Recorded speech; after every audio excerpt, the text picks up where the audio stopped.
कराशिया कामा कळसू परमगंगा सिंधू प्रवेश. जसं मंदिरावरती कळस जोपर्यंत बसवत नाही तोपर्यंत मंदिराला परिपूर्णता नाही, तद्वत गंगा जोपर्यंत सप्तमुखाने सागराला जाऊन मिळत नाही तोपर्यंत गंगेला परिपूर्णता नाही. काय झालं बाबा, ऐका, गोड ऐका. तुमच्यासारखी पोरांना लहान लहान मुलं होती, 5वीच्या वर्गातली मुलं होती, आणि बसल्यानंतर वर्गामध्ये शाळा भरली, बसली, आणि सरांनी फळ्यावरती खडूने अक्षर लिहिलं, काय, गोदावरी.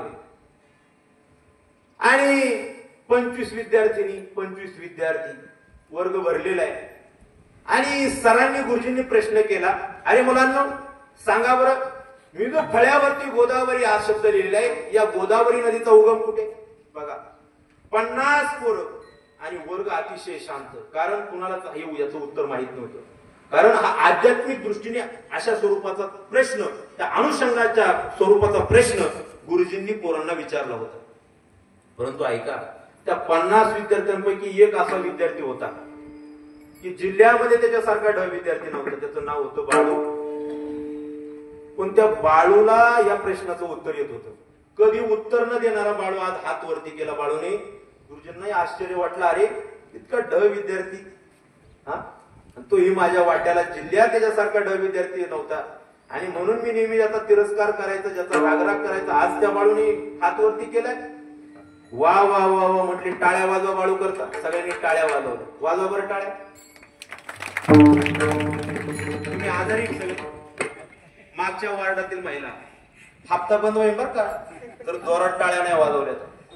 मुख्यमंत्र्याच्या तुम्ही लाडकी बहिणी, हा, देवेंद्रजी फडणवीस तुमचे भाऊ आहेत, आणि थोरला भाऊ नरेंद्रभाई मोदी तुमचे, म्हणून तुम्ही सामान्य नाही. जोरात टाळ्या वाजवा जरा. आपल्याला सर्वांना प्रसाद घ्यायचा, सर्वजण जोरात टाळ्या वाजवा. अशा टाळ्या बाळू करता मुलांनी वाजवल्या. बाळूला आनंद वाटला. कधी उत्तर नाही देणारा बाळू उत्तर देण्याकरता बेंचवरती उभा राहिला. तुझे मी तुमच्या प्रश्नाचं उत्तर देणार. म्हटले ठीक आहे बाळू. बाळू उभा राहिला.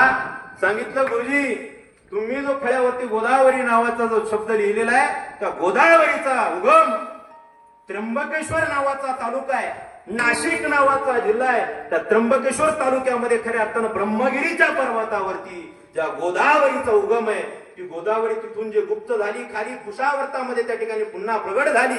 पुन्हा कुशावर्ता म्हणून राम त्या ठिकाणी कुठे, पंचवटी नाशिक मध्ये, त्या मार्गे खऱ्या अर्थानं आंध्रा मार्गे, संभाजीनगर परभणी त्या मार्गे आंध्रा मार्गे खऱ्या अर्थानं सप्तमुखाने सागराला जाऊन मिळाली. आता गुरुजीने एका वाक्यात बाळूने गुरुजींना उत्तर दिलं. गुरुजींनी शांत बसावं की नाही? गुरुजींनी शक्कल लढवली. गुरुजींनी शक्कल लढवली. गुरुजी पुढचं बोलले. गुरुजी म्हणले, बाळू तिथून पुढे नदी पुढे गेली. बाळू म्हटला, अहो गुरुजी सप्तमुखाने सागराला जाऊन मिळाली, तिचा प्रवाह थांबला. बाळूला राग आला. बाळू म्हटला, गुरुजी सप्तमुखानेच नदी सागराला जाऊन मिळाल्याच्या नंतर नदीचा प्रवाह थांबला, आता पुढे पुढे जाणार. म्हणले पुढे तुमच्या डोंबल्यात गेली. म्हणले पुढे पुढे गेली नाही.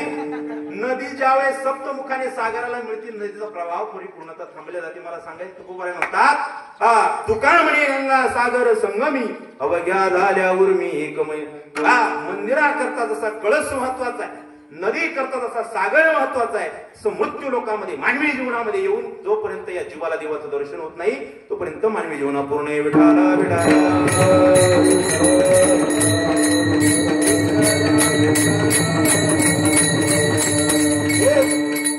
आणि म्हणून मला सांगायचंय, या मानवी जीवनामध्ये मृत्यू लोकांमध्ये तुम्हाला आम्हाला खऱ्या अर्थाने हे मानवी जीवन मिळाले. हे उगाच मिळालं नाही दादा. बहुत सुकृताची जोडी म्हणून विठ्ठल यावडी, किंवा खऱ्या अर्थानं अनेक जन्माचं पुण्य त्या ठिकाणी आपल्या काय असेल माहित नाही की या भूमीमध्ये आपल्याला नरदेव मिळाला. आणि म्हणून मला एक सांगायचंय, ऐका, की प्रत्येक जीवाची धडपड या मानवी जीवनामध्ये मृत्यू लोकांमध्ये सुखाच्या अपेक्षा. प्रत्येकाला वाटते मला सुख मिळावं, वाढावी संतान, गृही भावे धनधान्य, याले खावे बरे असावे सदैव, इच्छा जरी संसारी. प्रत्येकाची इच्छा आहे. प्रत्येकाला वाटतं माझ्या जीवनामध्ये मला हे प्राप्त व्हावं, ते प्राप्त व्हावं. परंतु ऐका, तेथे नचले काही, सत्ता संपदा राहील ठाईचे ठाई. तुका म्हणे कैतव यम आज्ञा. नाटातलं प्रमाणे बाबा, ज्याचे नाटपाट त्याचा कीर्तनात थाट. विठाला विठाला.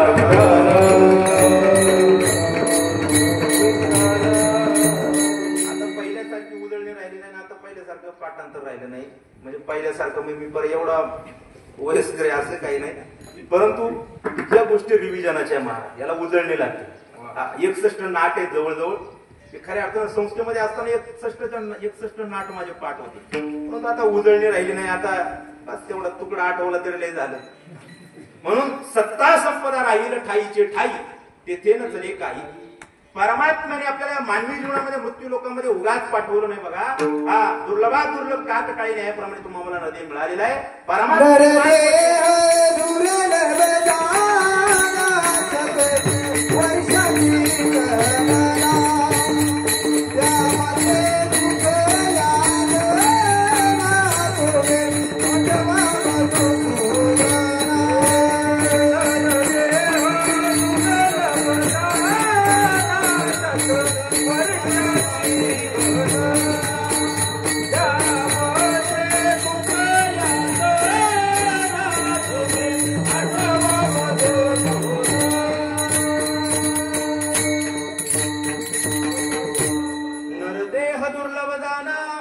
शतवर्षाची गणना त्यामध्ये दुःख यातना तुम्ही आठवा मधुसूदना.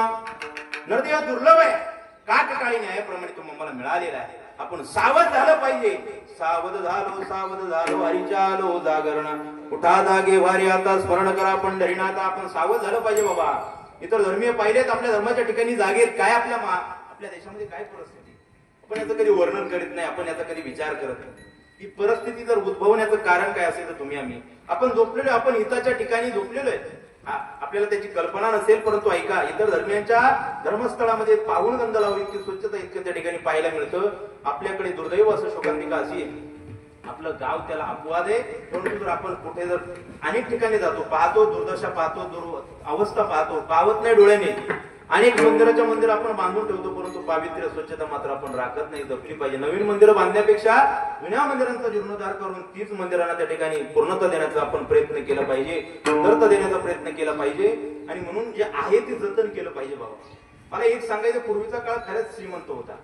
पूर्वीच्या काळामध्ये बाबा पाणी नव्हतं तरी आपण सुखी होतो का नाही, समाधानी होतो. आता धरण उशालाय तरी आपण सुखी समाधानी आहोत का? खरं सांगा प्रामाणिकपणे. मी तर नाही, आपण आहेत. अहो सांगणारा सुखी नाही, सांगणाऱ्याला समाधान नाही. मला विचार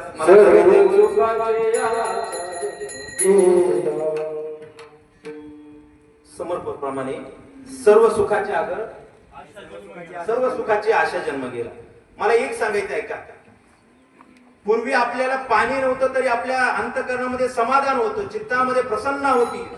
मला सांगायचे समाधान होतं.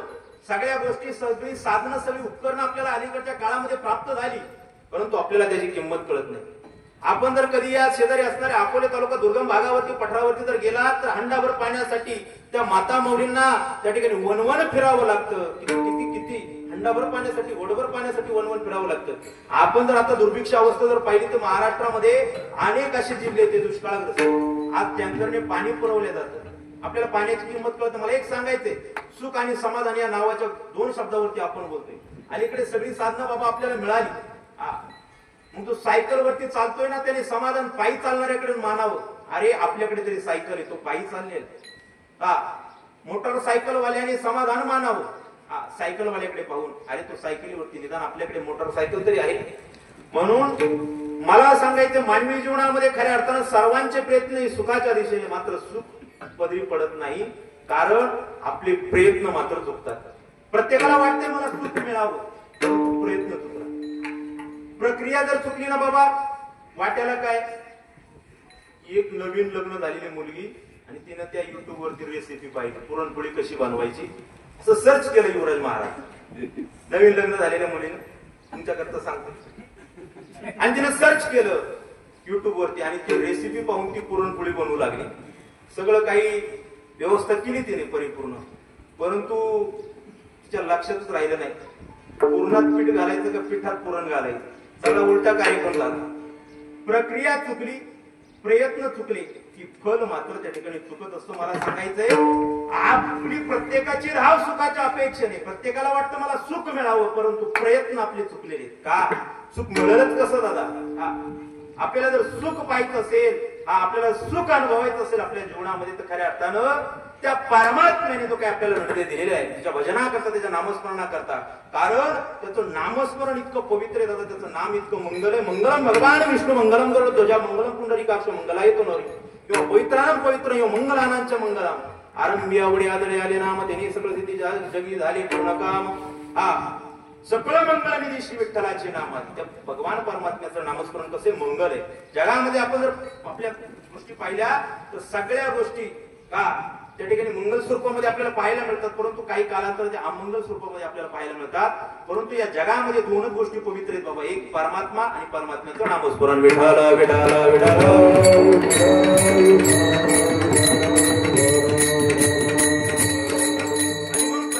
प्रयत्न सुखाच्या दिशेने मात्र सुख मिळत नाही, समाधान मिळत नाही, चित्ताला प्रसन्नता मिळत नाही. का प्रयत्न चुकले आमच्या जीवनामध्ये, आमची ज्याच्याकरता आम्ही अट्टहास केला ते प्रयत्न मात्र आमच्या जीवनामध्ये ते प्रयास ते खटाटोप कष्ट ते आपल्या हातातून घडत नाही. पण प्रत्येकाला वाटते सुख मिळावं. मी सांगत होतो परमात्म्याचं नाव मंगल आहे. अरे जन्मच्या जन्म पाप दळून जाण्याचं सामर्थ्य, जन्मच्या जन्म पाप दळून जाण्याचं सामर्थ्य परमात्म्याच्या नामस्मरणात आहे, त्याच्या भजनात आहे, त्या चिंतनामध्ये. नाम संकीर्तन साधन पै सोपे जळतील पापे जन्मांतरी. घेता नाम विठोबाचे पर्वत जळती पापाचे, पर्वत जळती पापाचे. घेता नाम त्या परमात्म्याचं नामस्मरण केल्याच्या नंतर, उच्चारण केल्याच्या नंतर खऱ्या अर्थानं देवाने आपल्याला इंद्रिय दिले. इंद्रिय हात पाय कान डोळे मुख बोलय वचन देणे तू जोडसी नारायण नासे जो पण भव रोग गा. त्या परमात्म्याने सुंदर डोळे दिले. डोळे तुम्ही घ्या रे सुख पहा विठोबाचे मुख. महाराज खऱ्या अर्थानं सांगतात डोळ्यांना जर सुख त्या ठिकाणी प्राप्त करायचं असेल तर काय करा, डोळ्याने काय पहा, परमात्म्याचं श्रीमुख पहा. कानाने जर काही श्रवण करायचं असेल, नववीत भक्ती सांगितल्या बाबा शास्त्राने, ऐका. पहिली भक्ती सांगितली श्रवण भक्ती, किती सुंदर आणि पवित्र भक्ती श्रवण भक्ती. ते श्रवण भक्ती जर करायची असेल, तुम्ही ऐका रे कान माझ्या विठोबाचे गुण. प्रत्येक इंद्रियाचं खऱ्या अर्थानं त्या ठिकाणी कर्तव्य महाराजांनी सांगितले. डोळ्याने काय केलं पाहिजे, चांगलं पाहिलं पाहिजे, कानाने परमात्म्याचं नामस्मरण ऐकलं पाहिजे, श्रवण केलं पाहिजे. आणि म्हणून परमात्म्याने आपल्याला इंद्रिय दिली, देवाने आपल्याला ज्ञान दिलं, देह दिला, जीव दिला, आयुष्य दिलं आणि खऱ्या अर्थानं जीव दिला. या 5 गोष्टी परमात्म्याने आपल्याला दिल्या. मग आपल्याला याची किंमत नाही, आपल्याला याचं त्या ठिकाणी महाराज म्हणतात घेता नाम विठोबाचे पर्वत जळती पापाचे. पर्वताच्या पर्वत पाप जळून जाण्याचं सामर्थ्य कशात आहे? भगवंताच्या नामस्मरणात. जन्मोजन्माची पाप जळून जाण्याचं सामर्थ्य कशात आहे? नाम चांगले चांगले माझ्या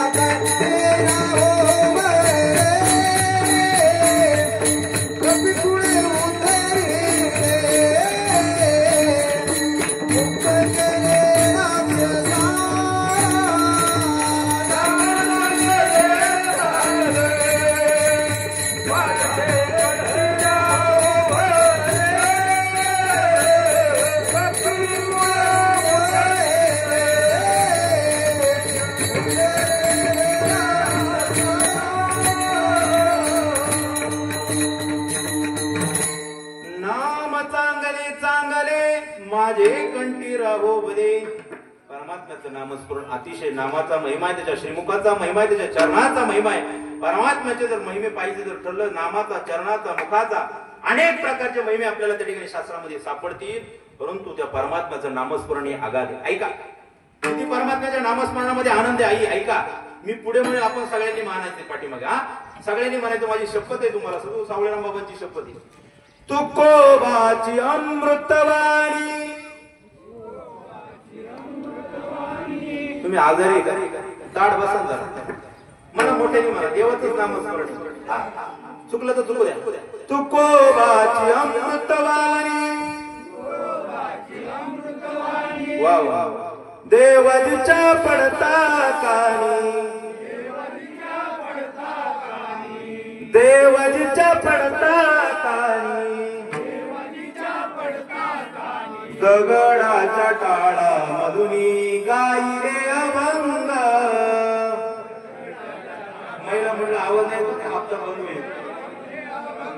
दगडाच्या टाळा मधुनी गाई रे अभंग.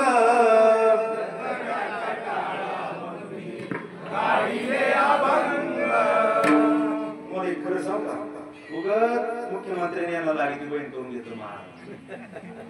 खरं तर आपल्याला लाडकं भाऊ म्हणून आपल्याला त्या ठिकाणी पदरात घ्यायला पाहिजे होतं.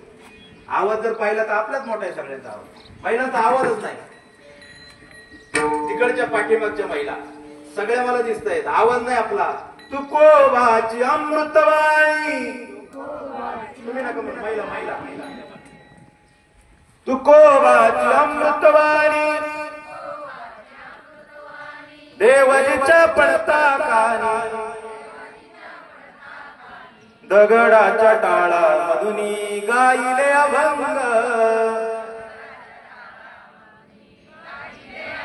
विठ्ठल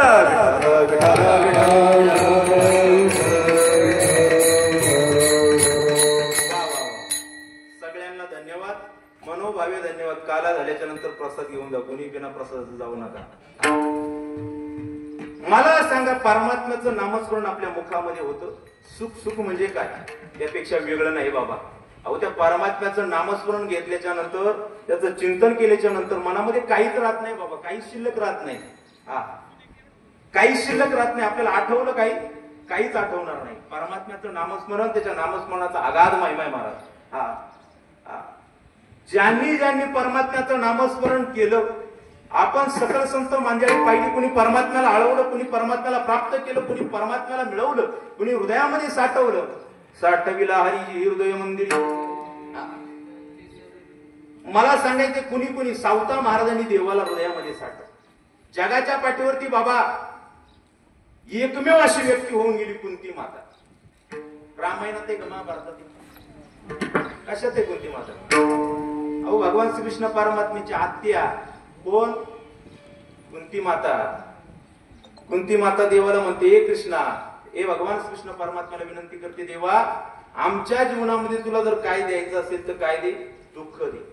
त्याचं कारण असे, देवा दुःखाच्या क्षणामध्ये, दुःखाच्या प्रसंगामध्ये जितकं तुझं नामस्मरण घडतं, जितकी तुझी आठवण येते, तितकी सुखाच्या क्षणामध्ये नाही. सुख आलं की बाबा लोक होरपून जातात, देवाला विसरून जातात, आणि संकट आली, दुःख आली की देवाचा दावा करतात. कुंती माता देवाला म्हणते, देवा माझ्या जीवनामध्ये तुला द्यायचंच असेल तर दुःख दे, कारण तुझं दुःखामध्ये जितकं नामस्मरण होतं तितकं सुखाच्या क्षणामध्ये नाही. जगाच्या पाठीवरती अनेक भक्त झाले. कुंती माता देवाला विनंती करते, देवा माझ्या जीवनामध्ये दुःख दे. हा, मज लागी दुःख व्हावे ऐसे कोणी व्हावे ना जिवे. प्रत्येकाला वाटते मला सुख मिळावं, सुखाच्या दिशेने प्रत्येकाच्या त्या ठिकाणी प्रयत्न चालू आहे, खटाटोप चालू आहे, कष्ट चालू आहे, परंतु घडते उलट, प्रयत्न चुकत आहेत. आपल्याला मिळते काय? आपल्या पदरामध्ये दुःख काय पडते? दुःख पडते. सर्व सुखाची आशा जन्म गेला, क्षण एक मुक्ती नाही केला, हिंडता दिशाशेन पावाला, माया वेष्टीला जीव माझा, माझे स्वहित नेनती कोणी, काहीच न करते मद वाचवणी. जन्मच्या जन्म सुखाच्या अपेक्षेत जातो का नाही? मिळतं सुख? नाही मिळत बाबा. पत्नी कशा करता केली आपण? कशा करता केली? आपल्याला सुख मिळावं, आपल्याला सुख प्राप्त व्हावं म्हणून केली का नाही? काय घडलं?